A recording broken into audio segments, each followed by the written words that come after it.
की, समस्त संत हरि भक्तन की, श्री वृंदावन धाम की, सतगुरुदेव भगवान की।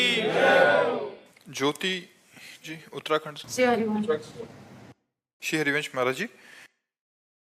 महाराज जी, इस जीवन में अब बस एक भय रह गया है कि वो बहुत सताता है कि आपका हमें छोड़ जाने का। महाराज जी, वो दिन मतलब। हाँ, ये तो सत्य है, क्योंकि इस लोक का नाम मृत्यु लोक है और ये शरीर एक नियत समय तक के लिए है। अब वो तो पता नहीं कितना नियत समय है, जहाँ नियत समय पूरा हुआ तो शरीर छूट जाएगा। अब हमको इस शरीर से आसक्ति नहीं करनी, हमको हमारे वचनों से आसक्ति करनी है। तो वचन तो रहेंगे, टेप में, मोबाइल में, ये तो रहेंगे। तो अगर वचन पर हम चलें तो ठीक रहेगा। शरीर तो नाशवान है, आज नहीं तो कल नष्ट हो जाएगा। हम भी चाहें तो भी नहीं रोक सकते, आप भी चाहें तो नहीं रोक सकते। भगवान आए तो भी अंतर ध्यान की लीला करनी पड़ी। तो ये तो निश्चित है, इस लोक का नाम ही मृत्यु लोक है। यहाँ सबको मरना पड़ता है, सबको जाना पड़ता है। बड़े बड़े सिद्ध महापुरुष समय आने पर शरीर छोड़कर चले गए। तो अब इस ये भय अपना शरीर छूटेगा या अपने प्रियजनों का शरीर छूटेगा, ये तो पक्का है, छूटेगा। जनों से उतना नहीं जितना आपसे। हाँ, गुरु भाव होने पर या संत भाव होने पर या भगवत भाव होने पर ऐसा है, पर शरीर छोड़ना पड़ेगा पक्का। जबरदस्ती काल शरीर को छुड़ा देगा, ये तो पक्की बात है। शरीर तो छूटने वाला है। रजत जी सहारनपुर से। महाराज जी, आप कहते हैं कि मंत्र वही होता है जो गुरु द्वारा दिया जाता है, किंतु मैंने YouTube के माध्यम से आपके द्वारा कृष्णाय वासुदेवाय का निरंतर जप करने का प्रयास कर रहा हूं, तो क्या मुझे कोई त्रुटि तो नहीं हो रही? नहीं, क्या आप गुरु भाव नहीं मानते क्या? अगर आपसे हमने सुना कि राधा राधा जपो, हम मान लेते हैं तो हो गया ना। क्या कान फुकवाना एक गुरु होता है क्या? बात मान लेना होता है। पूज्य श्री रामानंदाचार्य जी रोज गंगा स्नान करने जाते थे, तो कबीरदास जी वो सीढ़ियों पर लेट गए। हमने ऐसा स्कूल की किताब में शुरुआत में चरित्र आया था तो पढ़ा था। तो जे ही चरण रखा तो उनकी छाती पे रखा, सुनकारे बेटा राम राम बोलो। बोले गुरु जी राम राम। और सिद्ध महापुरुष कबीरदास जी यही दीक्षा हो गई, बेटा राम राम बोलो, सिद्ध हो। तो हम संतों की जो बात मानते हैं वो गुरु मुख से ही तो निकली हुई बात है। जो अगर हम कह रहे हैं राधा राधा जपो और आप राधा राधा जप रहे हैं तो आपका गुरु मंत्र ही तो हो गया। तो ऐसे भाव से मानना चाहिए। और भाव न माने तो गुरु मंत्र लेने के बाद भी कल्याण थोड़ी होगा। बात तो भाव से होगी, ना कि कान फुकवाने से होगी। अगर केवल कान फुकवाने से होती तो बहुत लोगों का कल्याण हो जाता, लेकिन कान फुकवा कर यदि गुरु मंत्र नहीं जपा, गुरु की आज्ञा के अनुसार नहीं चले तो अपराध बन गया, गुरु अवज्ञा बन गई, वो तो आपके लिए और परेशानी की बात हो गई। तो हमें लगता है गुरु की बात मानना ही गुरु मानना है, गुरु की बात मानना ही गुरु बनाना है। अगर गुरु बना लिया, गुरु की बात नहीं मानी, तो आप गुरु मंत्र नहीं लिए। और गुरु मंत्र नहीं लिए लेकिन गुरु की बात मान लिए, कोई नाम जप करे तो आप शिष्य हैं, ये बात समझो। डॉक्टर जयदीप कुमार जी। श्री राधा वल्लभ श्री हरिवंश। राधे राधे महाराज जी। महाराज जी, आपके सत्संग सुनकर मैं, मेरी पत्नी, मेरा बेटा प्रतिदिन राधा नाम जपने का अभ्यास करने लगे हैं। महाराज जी, जीवन में कभी कभी ऐसे रिश्ते नाते आते हैं जिन्हें हम सच्चा प्यार और आदर देना चाहते हैं, लेकिन उनसे केवल घृणा एवं निरादर ही मिलता है। ऐसे समय में दिल दुखता है। हम अपने मन को शांत उस समय कैसे रखें? भगवान का स्मरण करके, भगवान का स्मरण करके, क्योंकि यहाँ कोई सच्चे हृदय से प्यार करना नहीं चाहता। यहाँ सब जगह स्वार्थ, छल, कपट, अपनी कामना की पूर्ति। यहाँ सच्चे हृदय वालों का आदर नहीं है, सच्चाई से चलने वालों का आदर कम है समाज में। आज जो जितना गंदा बोल सके, गंदा चल सके, गंदा आचरण कर सके, समाज उसी के, भाई ये ऐसा। और जो सिधाई से चले ना तो लोग कंकड़ मारते, सीधे चलते चलने में कंकड़ मारते हैं, उसे छेड़ते हैं, उसको उपहास करते हैं, उसको नीचा दिखाने की कोशिश करते हैं। जो धर्म में चलना चाहता है, जो भक्ति करना चाहता है, उसका उपहास करते हैं लोग। लेकिन सत्य सत्य रहता है, उपहास सह जाओ। हम किसी से प्यार करें सच्चे हृदय से, और वो हमें सच्चे हृदय से प्यार करे, वो केवल एक ऐसा है भगवान, दूसरा कोई नहीं है। ये हम पक्की बात तुम्हें बता देते हैं। छल कपट का प्रेम तो हमने देखा है, लेकिन सच्चा प्रेम नहीं देखा। महाराज जी, आप तो सबके हृदय की बात जानते हैं, तो क्या जो अधर्म आचरण कर रहा है वो अंदर से शांत है क्या? नहीं नहीं, क्योंकि बिल्कुल अंदर नहीं। की बात तो महाराज जी अंदर आप ही पकड़ पाएंगे। अंदर से अशांत और भयभीत। जैसे एक किसी गैंग का आदमी, जो हम सैनपुर में गंगा किनारे थे, तो गैंग में विस्फोट हो गया था तो भाग के आया था। वो रात में सोते समय 2-2 मिनट में उठ के बैठ जाता। तो हमसे कहते क्यों भाई? बोले मुझे डर है। तो जो दूसरों की हत्या किए हुए, जो पाप किए हुए, वो चैन से सो नहीं सकते, चैन से खा नहीं सकते, उस मतलब चैन से 1 मिनट नहीं रह सकते। केवल बाहरी रूप तुम्हें दिखाई देती है कि लॉन्ग बूट पहरे, राइफल लिए और बड़ा ऐसा। फायदा क्या हुआ महाराज? तो बस यही तो जीव का भ्रम है, यही जीव का भ्रम है। वो फायदे के लिए अगर समझे तो भगवान का मार्ग है। ये तो अच्छे, यही रोड के किनारे पड़े हैं, कहीं भाग के खा लिया। ये क्योंकि वो अधर्म नहीं कर रहे हैं ना, इसलिए वो रोड के किनारे चैन से सो रहे हैं। और वो गद्दा में भी बैठकर चैन से नहीं सो पा रहा था, 2-2 मिनट में उठ के बैठ जाता। कोई आया क्या, कोई मेरे विषय में पूछा क्या? वो एकदम घबरा रहा था और राइफल बगल में रखे हुए भयभीत है, अशांत है, चित्त बेचैन है। पाप करने वाला कभी शांत नहीं हो सकता। अशांत, चिंता, शोक, भय, उद्वेग, ये उसको प्राप्त होते, पर उसको दूसरा रास्ता मालूम नहीं, इसलिए उसी रास्ते पे बढ़ता चला जाता है, उसी रास्ते पे बढ़ता जाता है। क्योंकि कहीं से धन मार लिया तो है, तो भयभीत है महाराज जी। समझ आ रही है कि कोई सरकारी उसमें भी है, अगर उसने 5 लाख की घूस भी ले ली, बट उसको प्रतिपल भय है कहीं घर में छापा ना पड़ जाए, कोई पकड़ा ना जाऊं। बट महाराज जी, ये बात समझ क्यों नहीं आती हमें? भगवान की माया ऐसी प्रबल है कि वो अज्ञान में ही जी रहा है, इसलिए उसको समझ में नहीं आता। और फिर समझ में कभी एक ना एक दिन आ जाता है, जब पकड़ा जाता है, बेइज्जती होती, तब उसको लगता है यार इससे तो अच्छा है कि जो हमें सरकारी पेमेंट मिल रही थी उसी में शान से जीते। तो एक ना एक दिन अधर्म चोट करता है, पर जब चोट करता है तो बहुत समय व्यतीत हो जाता है, बहुत हम आगे निकल गए होते हैं, पीछे लौटने का चांस नहीं रहता है। महाराज जी, आप तो शास्त्रों का परिणाम भी जानते हैं, तो इसका परिणाम क्या होगा? नरक, अन्य पशु पक्षियों की योनियों में जाना, भयानक रोगों से ग्रसित हो जाना, और इसी जन्म में परिवार में भयानक अशांति फैल जाना। ये पक्का बात? पक्का, बिल्कुल पक्का है। अगर आप घूस लोगे, अधर्म का पैसा लोगे, तो आपका परिवार कभी सुख चैन और शांति से नहीं रह सकता। आपके लड़के, आपके परिवार वाले ही आपको उसका परिणाम दिखा देंगे कि आपने जो कमा के दिया है वो अशांति और दुख का कारण है, अशांति और दुख का कारण है। बिल्कुल। चंचल शर्मा जी। राधे राधे। महाराज जी, मैं आपके बताए रास्ते पर चलने का प्रयास करती हूँ, फिर भी ऐसा लगता है कि रोज पाप हो जाता है। फिर लगता है प्रभु से मिल पाऊंगी ऐसे में या नहीं। नहीं, क्या पाप हो जाता है? अपने को जो पता है पाप है उसे नहीं करना चाहिए। भूल से जो हो जाता है वो भगवान का नाम जप करते हैं, क्षमा हो जाएगा। लेकिन जानकारी से जो हमें पाप है उसे हमें बचना चाहिए। जब हमें पता है पाप है तो हम फिर क्यों पाप करें? हमको थोड़ा बचना चाहिए। हमें जब जानकारी ना हो फिर पाप हो जाए तो बात समझ में आती है। जब मुझे जानकारी है कि ये कीचड़ है, फिर हम काहे को लपेटे? तो पाप कीचड़ की तरह हमें गंदा करता है, तो हमें लगता है कि हमें बचना चाहिए। प्रभु तो बड़े कृपालु हैं, सर्वपापहारी हैं, वो मंगलकारी है, वो तो कृपा करेंगे। लेकिन हम भी जानबूझ करके जहर खाएंगे तो मरेंगे तो है ही। तो हम जानबूझकर पाप ना करें। भूल से कोई पाप हो जाता है, कोई ऐसा बलात् गलती हो जाती, तो भगवान उसमें रक्षा करते हैं। अरविंद कुमार जी, रामपुर से। जय जय श्री हरिवंश। राधे राधे महाराज जी, आपके चरणों में दंडवत प्रणाम। गुरुदेव भगवान, क्या शरणागत का स्वाभिमान होता है? अगर होता है तो उसकी क्या परिभाषा है? क्या ये भी अहम का दूसरा रूप है? नहीं, निंदनीय अहंकार है। कई बार एकांतिक में बता चुके हैं। जिस अहंकार के साथ प्रकृति का शब्द जुड़ता है वो निंदनीय है, वो त्याज्य है अहंकार। जैसे प्रकृति का धन, मैं धनवान, प्रकृति का बल, मैं बलवान, प्रकृति की बुद्धि, मैं बुद्धिमान। जो मैं शब्द प्रकृति से जुड़ता है वो त्याज्य है, और जो मैं शब्द प्रभु से जुड़ता है, जैसे मैं प्रभु का मित्र, मैं प्रभु का अभिमान है कि मैं दास हूं प्रभु का, तो जो ये अभिमान है ये ग्रहण करने योग्य है। अस अभिमान जाय जन भोरे, मैं सेवक रघुपति पति मोरे। वो स्वामी जी कह रहे हैं ये अभिमान भूल कर भी ना जाए कि भगवान सिया राम मेरे स्वामी हैं, मैं उनका दास हूँ। हर समय ठसक बनी रहनी चाहिए। तो समझ पा रहे हो आप?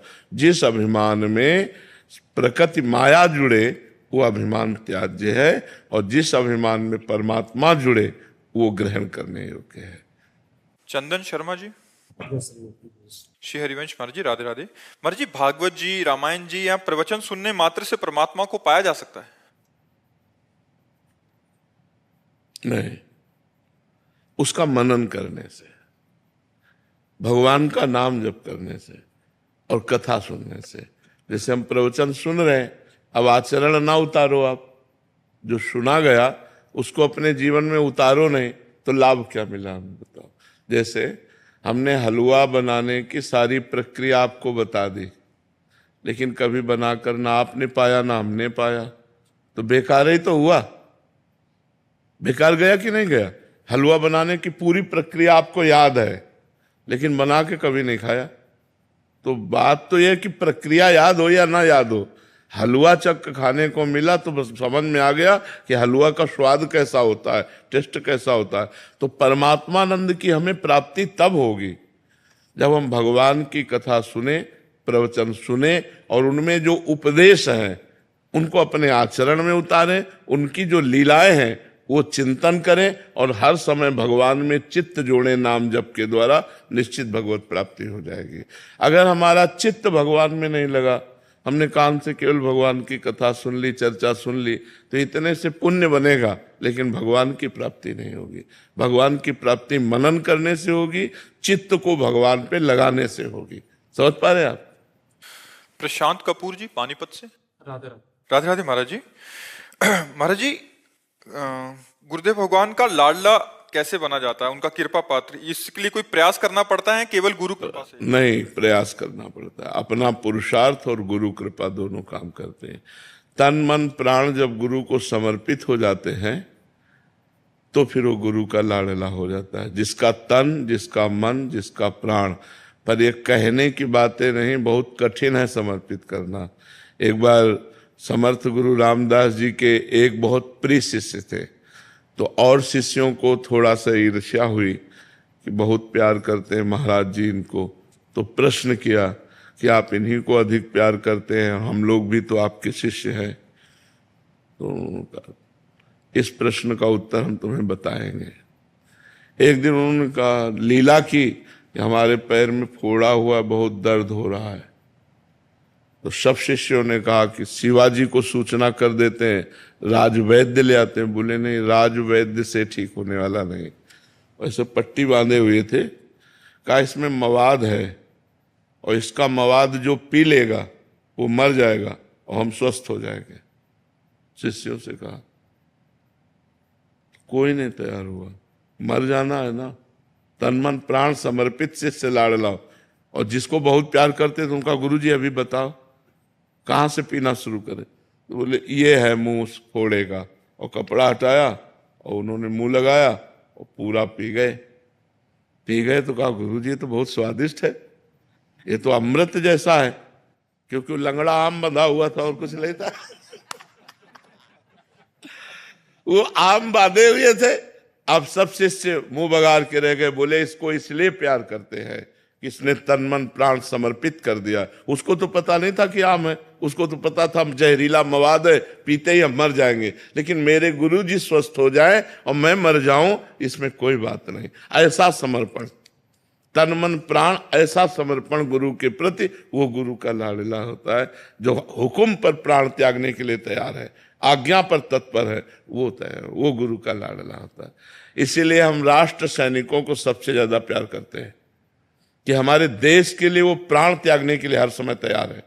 कहीं से भी गोली आवे छाती में लेने के लिए वो तैयार। हिमालय में खड़ा कर दो, हिमालय जहां भी आप खड़ा। हम राष्ट्र सैनिकों को बहुत प्यार करते हैं, बहुत सम्मान करते हैं, क्योंकि वो समर्पण उनका, हमारे राष्ट्र के प्रति समर्पण जो है उनका बहुत जोर का है। भूख प्यास गर्मी सर्दी सब सहते हुए वो गोली खाने के लिए तैयार है। और हम यहाँ सुरक्षित सोते हैं, हम यहाँ सुरक्षित हैं उनकी वजह से। हम जितने भी भारतवासी हैं वो सब सुरक्षित हैं उनकी वजह से। बॉर्डर में वो खड़े हैं अपनी जान की बाजी लगा करके। तो जो जान की बाजी लगाकर चाहे देश के लिए हो चाहे प्रभु के लिए हो, वो बंदनीय है और वो प्यारा होता है। नीतीश शर्मा जी। राधे राधे। राधे राधे महाराज जी। महाराज जी, एक तरफ सुना है कि अपनी इच्छाओं को भगवान को बताएं, वो पूरी करेंगे, और दूसरी तरफ ये भी आता है कि भगवान से मांगना नहीं चाहिए, वो आपकी इच्छाएं अपने आप पूरी करेंगे। हाँ, एक सम्राट प्रसन्न हुआ, एक गरीब आदमी नजदीक गया तो सम्राट ने कहा मैं बहुत प्रसन्न हूं, तुम्हें जो मांगना हो मांग लो। सम्राट माने होता है बहुत से राजाओं का बादशाह। तो उन्होंने कहा सरकार 1 साल की भैंस के लिए चारा दे दीजिए और 1 साल का हमें भोजन दे दिए। तो उनका तुम मांग किससे रहा पता है? सम्राट से मांग रहा हो। क्या मांग रहा है? 1 साल का भैंस का चारा और 1 साल का अपना तो अखिल कोटि ब्रह्मांड नायक परमात्मा से हम मांग क्या रहे हैं? बिल्कुल वैसे ही मांगना है जैसे एक सम्राट से 1 साल भैंस का चारा और 1 साल अपने भोजन का गुजारा। अरे कह दे तो तेरे पूरे जीवन का गुजारा 1 क्षण में वो कर दे। तो ऐसे ही अनंत ब्रह्मांड के स्वामी को छोड़ दो उनके ऊपर कि आपको जो देना हो सो दो, तो वो अपनी स्थिति से देंगे। और जब हम मांगेंगे तो हम अपनी स्थिति से मांगेंगे। हमारी स्थिति कितनी है? तो उन्होंने कहा जब खुल के मांगो कितना, तो आप बहुत हिम्मत करो, कहोगे 1 अरब रुपया। और उससे कहा जाए आप जितना प्रसन्नता से दे दो, तो वो अपनी स्थिति से देगा। वो जब अपनी स्थिति से देगा वो हमारे लिए बहुत बड़ी बात होगी। तो हमें लगता है भगवान का भजन करना चाहिए, भगवान की आराधना करनी चाहिए और प्रभु से कहना चाहिए मुझे मांगना नहीं आता, आपको जो मन हो सो दे देना, जैसे पालन पोषण करना हो वैसे पालन पोषण करना। नाथ बस आपका याद, आपका स्मरण ये न छूटे, ये हमें आप दे दो कि मैं आपकी याद में, आपके स्मरण में डूबा रहूं। बस सार बात है। तो हमें चाहिए उसके ऊपर छोड़ देना, और उसके ऊपर छोड़ देने पर विश्वास रहिए, पता नहीं होगा कि नहीं होगा, कि आज हमें रबड़ी रसगुल्ला मिल रहा है तो जय, और कल भूखे रहेंगे तो भी जय बोलेंगे और राधा राधा बोलेंगे। हमें मांगना नहीं, हमें देखना है कि आज आप क्या खवाते हो, आज आप क्या व्यवस्था करते हो। वो भारी व्यवस्था उनकी चल रही, पर ऐसा विश्वास हो जाना कठिन होता है। ऐसा विश्वास हो जाना कठिन होता है कि हम मेहनत करें लेकिन हम मांगे ना, भगवान की आराधना करें, अपने पद का निर्वाह करें, अपने कर्तव्य का पालन करें। जो ईश्वर दे दे, जो हमारी फीस है वो दे दे, उससे हमारा काम चल जाए। आप लोग गृहस्थ तो इसलिए बोल रहे हैं, बाबा जी को तो बिल्कुल भगवान के सहारे कोई फीस नहीं।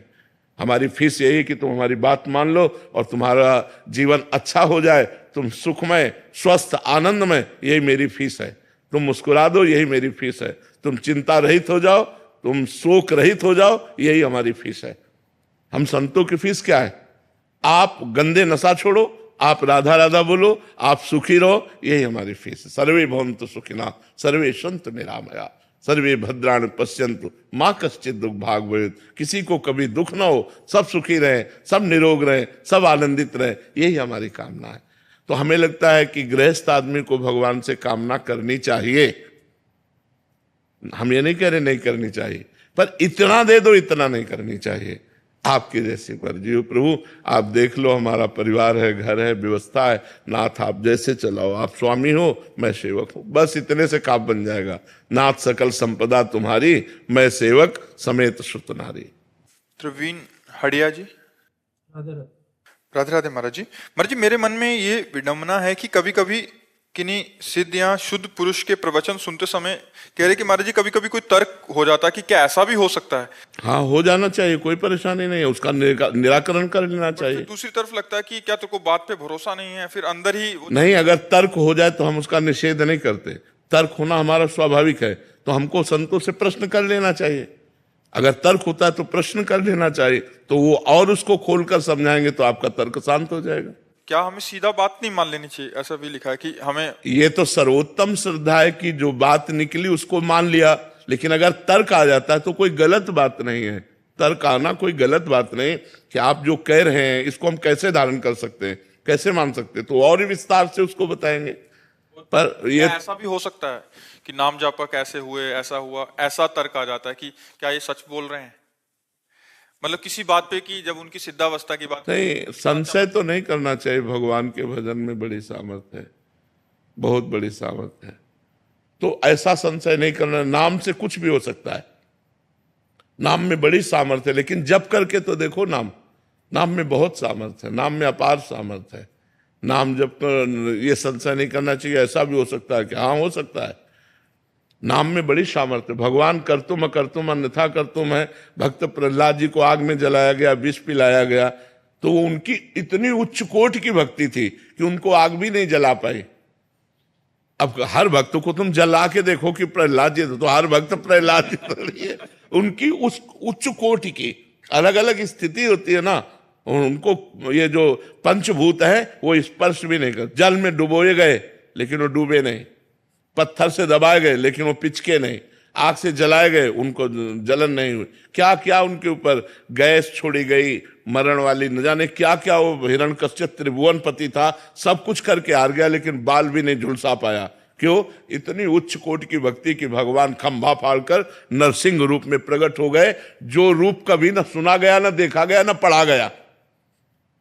प्रहलाद जी की भक्ति से भगवान ने वो रूप धारण किया जो कभी पढ़ा नहीं गया, कभी देखा नहीं गया, कभी सुना नहीं गया। नरसिंह रूप, नीचे नर और ऊपर सिंह, वो भयंकर रूप कि त्रिभुवनपति हिरण्यकश्यप कांप गया और अस्त्र शस्त्र छूट गए, एक दहाड़ में मूर्छित होकर गिर गया।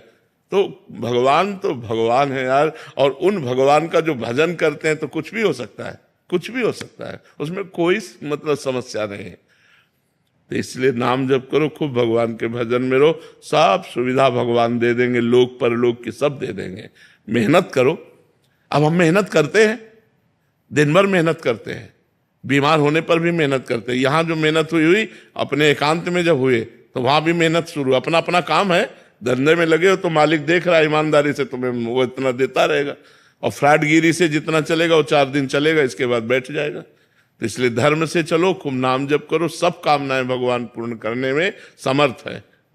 सोनिया जी पानीपत से।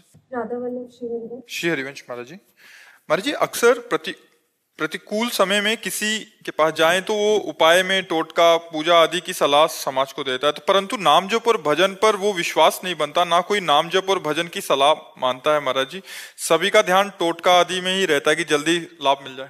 अरे काहे को फालतू की बातों में समय बर्बाद करोगे? भगवान का नाम सर्व मंगलमय है। भगवान की शरण में होने पर, भगवान का नाम जप करने से जो प्रारब्ध दुख है वो भोगने की सामर्थ्य आती है और नए पाप नष्ट हो जाते हैं, पाप करने की इच्छा का नाश हो जाता है, जीव का परम मंगल हो जाता है। इन टुटका फुटका से कुछ नहीं होता। अरे भगवान की कथा करो, भगवान का नाम कीर्तन करो, भगवान की महिमा का गान करो। सब जीव माया से भूला हुआ है, इसीलिए सब कोई सलाह थोड़ी भगवान के नाम की देता है। ये बहुत भूल है, इधर उधर करने से कुछ नहीं होता।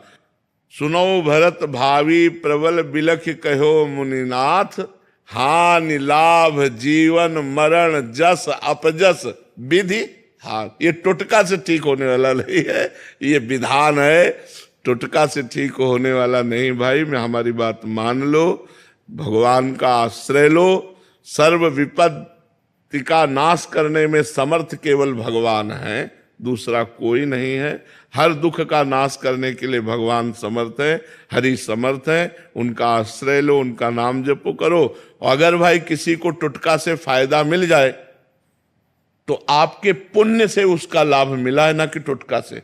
जैसे आपकी भावना बनी, आप यहाँ आए और आपका कोई काम बन गया, तो आप आए, ये आपका पुण्य हुआ, तपस्या हुई ना। आप मेहनत कर आए, घंटों खड़े रहे, दर्शन किए, तो उसके फल रूप में आपका काम बन गया। वो हमसे थोड़ी बना, वो आपकी साधना बनी, तब आपका काम पूरा हो गया। तो हमें लगता है कि हम साधना करें, हम तपस्या करें, हम भगवान का भजन करें, जो सत्य मार्ग है उसका हम अवलंबन लें। ये टुटका फुटका से तो मुझे नहीं लगता कि कुछ होने वाला है। और टुटका कहते किसे हैं? क्या टुटका होता है? चौराहे पे नींबू रखो, फिर उसकी चार और फिर पीछे को फेंको। काला भूत तो घर के आगे टांग लो, नजर ऐसा चप्पल टांग लो। इस सब से कुछ नहीं होता है। भगवान का देखो, विभीषण जी लंका में है, राम नाम अंकित गृह, भगवान का नाम अंकित है दीवाल में, भगवान का नाम। ये नहीं जूता चप्पल टांगने नहीं, राम नाम अंकित गृह शोभा। घर की शोभा क्या है? भगवान का नाम पहले लिखा होता था दरवाजे पे अतिथि देवो भव, अब लिखा होता कुत्ते से सावधान, नहीं लिखा था। अब कलयुग का प्रभाव बढ़ गया है अलग अलग। तो हम तो कहते हैं अगर आपका श्रद्धा विश्वास बने हमारी बात पे तो भगवान का नाम लो। नाम लेत मंगल दिशि दशहु, 10 दिशाओं में मंगल होगा। हरि स्मृति सर्व विपद विमोक्षण। जहां आपको लग रहा हो कि अब अमंगल होने वाला है, पुकारो मंगल भवन भगवान को, हे हरि, हे भगवान, हे करुणामय, मुझ दीन की बात सुन लो, मेरी रक्षा कर लो, भगवान मंगल करेंगे। ये नींबू और ये घोड़े की नाल और ये इधर उधर की चीजें रक्षा नहीं करेंगी। ये सब प्राकृतिक नाशवान वस्तुएं हैं, हमें इन पर तो विश्वास नहीं है, हमें विश्वास नहीं है। आपको हो तो धन्यवाद, आप कीजिएगा, और जब आपको उससे लाभ ना मिले तो फिर भगवान का नाम लीजिएगा। अगर हमारे प्रारब्ध में किडनी भोग लिखा है तो त्रिभुवन में कोई पैदा नहीं हुआ कि इसे ठीक कर दे, और इसे ठीक होना लिखा है तो त्रिभुवन में कोई नहीं कि इसे बिगाड़ सके। देखो, भगवान चलाना चाह रहे हैं तो ऐसी स्थिति में भी प्रवचन हो रहा है, एकांतिक वार्ता हो रही, सब हो रहा है। और अगर भगवान न चलाना चाहे तो चाहे जितनी किडनी बदल लो, सब इन्फेक्शन हो जाएगा, फेल हो जाएंगी। हमें लगता है भगवान से बढ़कर कोई नहीं है, तो हमें भगवान की आराधना करनी चाहिए। जितने देवी देवता हैं सब भगवान के ही स्वरूप हैं। आराधना करो, पाठ करो, भगवान के नाम से दूसरों को दान करो, दूसरों गरीबों की सेवा करो, ये तो मेरी समझ में आता है। लेकिन और अन्य बातें सब समझ में आती। महाराज जी, आजकल मानसिकता ऐसी हो गई है कि हमें कुछ ना करना पड़े, जो काम करे अंगूठी करे, जो काम करे नींबू करे, मतलब हमें कुछ ना करना पड़े। हम नाम जप करेंगे तो हमारा चिंतन, हम विषय भोग भोगें, हम जैसा हम चाह रहे हैं वैसा हो, या तो आप हमारे लिए हवन करें पर हम सुखी हो जाएं। ऐसा नहीं हो सकता, ऐसा नहीं हो सकता। निजकृत कर्म भोग सुनवाता, शब्द पर आओ, निजकृत, आपका किया हुआ कर्म ही आपको सुख दुख प्रदान करेगा। दूसरे का किया हुआ कर्म आपको सुख दुख नहीं प्रदान करेगा। आप पैसा रुपया नाना प्रकार की भोग सामग्री एकत्रित कर सकते हो, लेकिन सुख शांति नहीं, वो केवल परमात्मा में ही मिलेगी। यदि परमात्मा का चिंतन नहीं करते हो तो आप सुखी नहीं हो सकते, आप शांत नहीं हो सकते, चाहे जो कुछ इकट्ठा करके देख लो। तो भगवान की ये सब लीलाएं मायाकृत हैं। हम तो सबसे यही कहते हैं कि भगवान का नाम जप करो, भागवत कथा सुनो, भगवान की चर्चा सुनो, नाम कीर्तन करो, दूसरों का उपकार करो, तुम्हारा मंगल हो जाएगा। श्री हरिवंश महाराज जी, आपकी अपार कृपा से मैंने समस्त दुष्कर्म जैसे व्यभिचार, मादक पदार्थों का सेवन, धूम्रपान, झूठ बोलना, चोरी करना, पैसे का छल कपट करना को त्याग दिया। परंतु एक मन में बहुत खेद है कि आप इतनी देर से क्यों मिले महाराज जी? आज जीवन की 46 वर्ष की आयु व्यर्थ हो। इस विषय पर न सोचे, अब ये सोचे कि जब से मिले हैं तो अब हमको समय नष्ट नहीं करना, अब हमको अच्छे से समय गुजारना है। भगवान का नाम जप करते हुए, परोपकार करते हुए, धर्म पूर्वक धन कमाते हुए, परिवार का प्यार पूर्वक पोषण करते हुए, अब जीवन में अपराध नहीं करना, गलती नहीं करना। अब लो नशानी, अब ना नशई हो। तो जितनी श्वासें हैं, जितना आपका समय है, वही भगवत प्राप्ति के लिए पर्याप्त है, उसी से भगवान की प्राप्ति हो जाएगी। हमें जो समय अब मिला है, हम जग गए तो अब हमसे गलती ना होने पावे, ये सबसे बड़ी बात है। पीछे जो भूत गया उसको तो छोड़ो, अब भविष्य की चिंता को छोड़ो, वर्तमान को संभाल लो। वर्तमान को भगवान नाम जप में, वर्तमान को परोपकार में, वर्तमान में दूसरे की सेवा करो, इसी से तुम्हारा मंगल हो जाएगा। अंजू जिंदल जी। राधे राधे महाराज। महाराज जी, आपके चरणों में कोटि कोटि प्रणाम।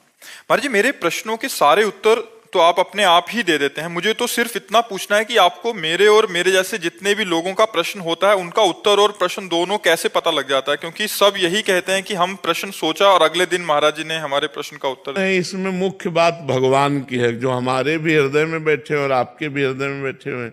तो आपके हृदय में कोई ऐसा प्रश्न हुआ और किसी ने आप प्रश्न कर दिया और उसका उत्तर आपको मिल गया, तो इसमें मुखिया भगवान हुए ना। मुख्य तो भगवान हुए, जो प्रश्नकर्ता से वही प्रश्न कराया जो सैकड़ों लोगों के हृदय में चल रहा था, और उत्तरकर्ता के हृदय में बैठ के उत्तर दे दिया। तो प्रश्नकर्ता और उत्तरकर्ता और श्रोता तीनों में मुख्य भगवान हुए कि नहीं हुए? तो भगवान का ही ये सारा खेल है। पर महाराज जी, अगले दिन ही कैसे होता है कि प्रश्न का उत्तर अपने आप ही आ जाता है? हाँ, तो भगवान का ही खेल है, इसमें हमारा क्या खेल? हम तो कच्चा न पड़े, हमें तो कुछ ज्ञान नहीं है, भगवान ही सब बुलवाते हैं। अनन्या सिंह जी। राधे राधे महाराज। राधे राधे महाराज जी। महाराज जी, ईमानदारी पे भी चलने पे कभी कभी कष्ट भोगने पड़ते हैं, और क्या ये प्रारब्ध हम अपने अच्छे और सच्चे कर्म से सही नहीं कर पा रहे? नहीं, इसमें वर्तमान के सत्य मार्ग में चलने की कमी का कोई प्रमाण नहीं होता। इसमें होता है हम सत्य चल रहे हैं, लेकिन इस समय हमारा बुरा प्रारब्ध चल रहा है। तो देखा जाता है कभी कभी धर्मात्मा पुरुष दुख भोगते हुए और पापात्मा पुरुष सुख भोगते हुए। तो पापात्मा पुरुष का उस समय पुण्य चल रहा है, तो पुण्य फल से वो सुख भोग रहा है, और वो पाप का फल चल रहा है, इसलिए धर्मयुक्त चलने पर भी उसे दुख भोगना पड़ रहा है। लेकिन विजय धर्मात्मा की होगी, पापात्मा का नाश होगा। जैसे कुछ समय तक 12 वर्ष का वनवास, 1 वर्ष का अज्ञातवास पांडवों को भोगना पड़ा, और सम्राट पद पर दुर्योधन बैठे खूब फूला, लेकिन अंत में हस्तिनापुर नरेश महाराज युधिष्ठिर हुए और कौरवों का सम्यक विनाश हुआ। तो पापात्मा पुरुष कभी कभी सुखी देखा जाता है वो अपने पुण्य बल से, और जब उसका पुण्य क्षीण हो जाएगा और वर्तमान का पाप और पुराना पाप जुड़ेगा तब वो ब्लास्ट हो जाएगा, तब वो नष्ट हो जाएगा। तो हमें चाहिए धर्म से ही चलना चाहिए, भले दुख मिले तो हमारे पूर्व पाप का परिणाम है, उसे हम भोग लेते हैं, आगे हमारा मंगल होगा। ये पक्का निश्चित बात है, इसमें कोई भी संशय नहीं है। तो ब्रह्मास्त्र का प्रयोग मच्छर मारने के लिए जैसे नहीं किया जाता, ऐसे ही अपने भजन का प्रयोग अपने रोग नाश के लिए नहीं किया जाता। ये भजन का ही बल है कि हम आपके बीच में बैठे हैं ऐसी स्थिति पर भजन का बल का प्रयोग भगवान की प्राप्ति है, ना कि इस नाशवान शरीर को स्वस्थ कर लेना। अगर स्वस्थ भी होंगे और कल मरना है तो मर ही जाएंगे, और अगर हमें 10 साल जीना है तो अस्वस्थ होते हुए भी हम 10 साल जिएंगे और वो कार्य करेंगे जो एक स्वस्थ पुरुष भी नहीं कर सकता है। तो हमें चाहिए अपने भजन का प्रयोग सुख दुख में नहीं, भगवान की प्रसन्नता में प्रयोग करना चाहिए। तो भगवान प्रसन्न हो गए तो जा पर कृपा राम की हुई, ता पर कृपा करे सब कोई, सब मंगल हो जाएगा, सब आनंद हो जाएगा। मनोज गांधी जी करनाल से। महाराज जी आपके चरणों में कोटि कोटि प्रणाम। महाराज जी जीवन में कभी किसी का गलत नहीं किया, हमारे पास मौका भी आया गलत करने का फिर भी नहीं किया, पर लोग अपना समय आते ही अपना रंग दिखा देते हैं, हमारे साथ गलत कर देते हैं, उन्हें हमें जवाब कैसे देना चाहिए?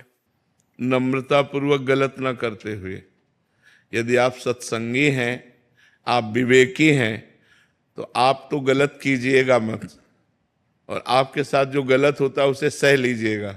आप अच्छा कीजिएगा तो आपकी उन्नति हो जाएगी, लौकिक और पारलौकिक दोनों उन्नति हो जाएगी। सांसारिक उन्नति भी हो जाएगी और भागवतिक उन्नति हो जाएगी। और जो आपको ठग रहे हैं, आपके साथ बेईमानी कर रहे हैं, आपके साथ अपना गलत रूप दिखा रहे हैं, उनका लोक और परलोक दोनों नष्ट हो जाएगा। तो अपने को चाहिए कि जो अपने साथ गलत करे उसके साथ अच्छा व्यवहार करें, क्योंकि हम लोग सत्संगी हैं, हम लोग भागवतिक हैं।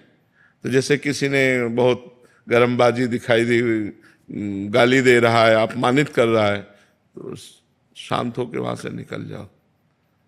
अगर शांत होकर नहीं निकलते तो आपका भी अहित है और उसका भी अहित है। आप लड़ गए, मारपीट हुई, पुलिस में मुकदमा चला, फिर जीवन बर्बाद हो गया। और अगर थोड़ा झुक के चले गए तो उसको ऐसा ऐसा तमाचा मारेंगे ठाकुर जी ना कि वो सारी रंगबाजी हिरा जाएगी। जब शरीर स्वस्थ होता है, जेब में रुपया होता है, मनमानी भोग होता है, तो लगता है कौन भगवान। फिर उसका जब तमाचा पड़ता है तो आवाज नहीं होती उसके तमाचे में आवाज नहीं होती, लेकिन ऐसा मार मारते कि फिर पूछो मत, अच्छे अच्छे ऐसे हो जाते, अच्छे अच्छे। चलत दशानन डोलत तवनी, जब 10 कंधर रावण चलता था धरती कांपती थी, और उसी की खोपड़ी में बंदर लोग जो है ना चरण प्रहार करते थे। जब खोपड़ियां काट काट के भगवान ने गिराई ना तो प्रहार करते थे। रहा न कोकुल रोवन हारा, राम विमुख हस हाल तुम्हारा, रहा न कोकुल रोवन हारा। तो रहे न रावण सम अभिमानी, हिरणा कश्यप सम वरदानी, खान विभव की खान जगत में कुछ दिन के मेहमान, भजले श्री भगवान जगत में कुछ दिन के मेहमान। तो हमें लगता है जो ज्यादा गर्व करे उसके सामने थोड़ा झुक के निकल जाओ। है कठिन काम, मतलब इतना हम थोड़ी, वो एक अभिमान आता ना, लेकिन उसी को संभाल लो, वो अपने आप ऐसे ठिकाने पे चोट लगे कि वो अपने आप ठीक हो जाएगा। उमा क्षमा श्राप होते भारी, श्राप से भी बुरा परिणाम होता है, क्षमा कर देना, जाओ तुम्हें क्षमा किया, कुछ नहीं कहेंगे। अब वो उसके ऊपर जो कार्यवाही होगी ईश्वर की, वो बहुत जोर की होगी। इसलिए मुझे लगता है अपने लोगों को, सत्संगियों को, सबके बल की बात नहीं है, सत्संगियों की बल की बात है, तो मुस्कुरा कर टाल दिया बात।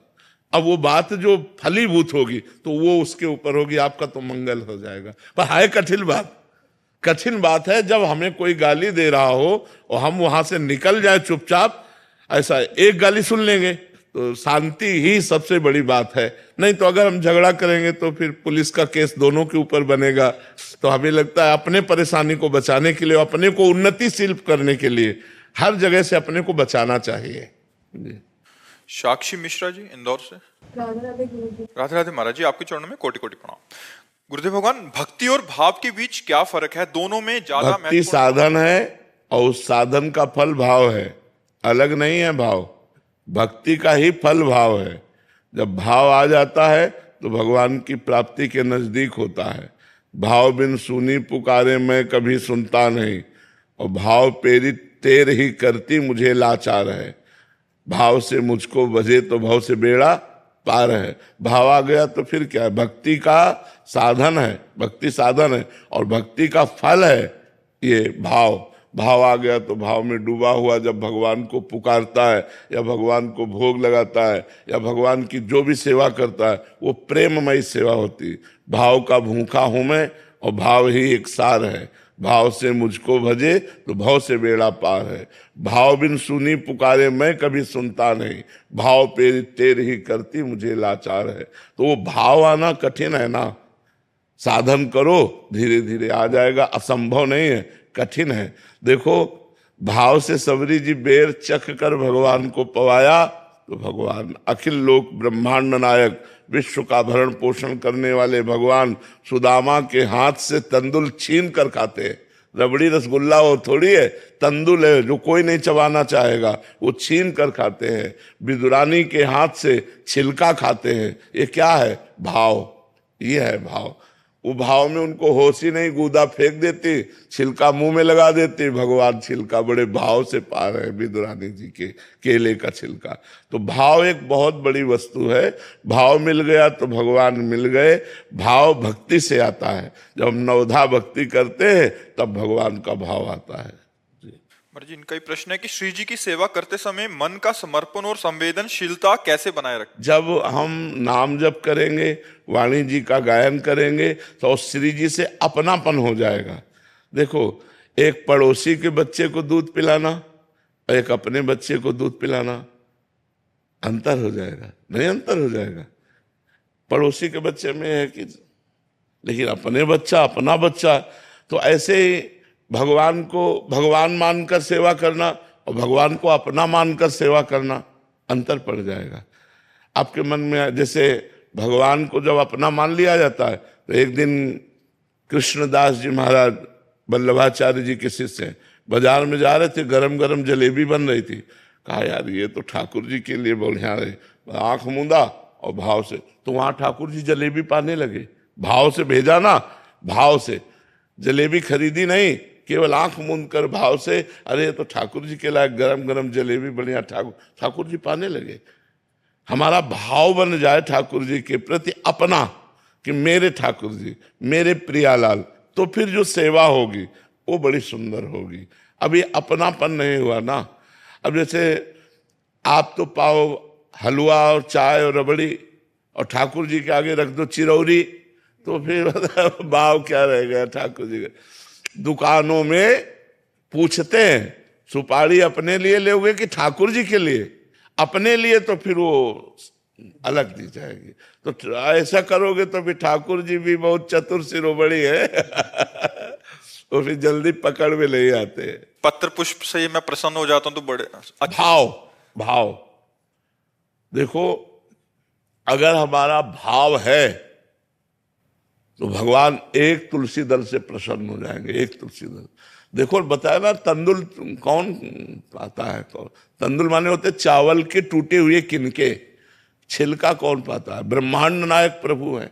बेर, सबरी जी के बेर प्रसिद्ध है, सुदामा के चावल प्रसिद्ध है, तंदुल प्रसिद्ध है, और विदुरानी का केला का छिलका प्रसिद्ध है कि भगवान ने पाया। इसलिए पाया, उसमें प्रेम है, उसमें भाव है।